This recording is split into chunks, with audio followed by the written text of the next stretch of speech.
U.S. House to vote on $36.5 billion disaster relief package.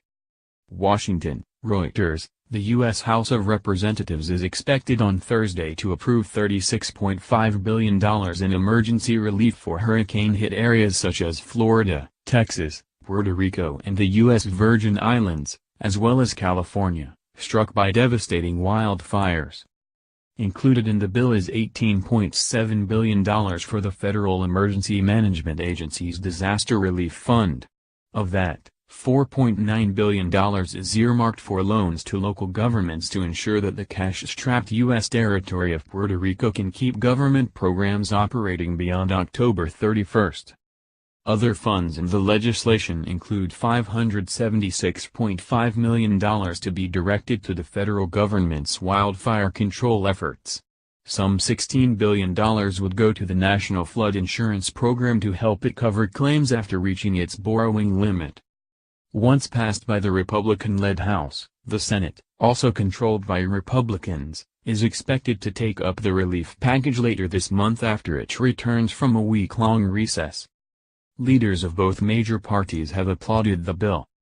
These funds are vital right now, in the near term, to get the aid where it is needed most, House Appropriations Committee Chairman Rodney Frelinghuysen, a Republican, said in a statement. Frelinghuysen added that more assistance will be required in the near future and said his committee would be monitoring the crises as they unfold.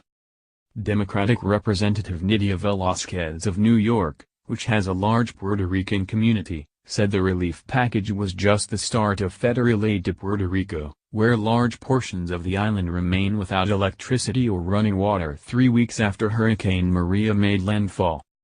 Much more needs to be done, but, for now the bill includes critical measures that the island needs in the short term to respond to this once-in-a-generation humanitarian crisis, Velázquez said in a statement. Puerto Rico is burdened with nearly $72 billion in pre-hurricane debt that is being overseen by a federally created oversight board.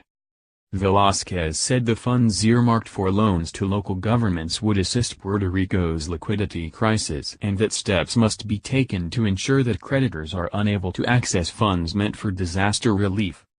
Additional reporting by Richard Cowan and Roberta Ranton in Washington, editing by Peter Cooney.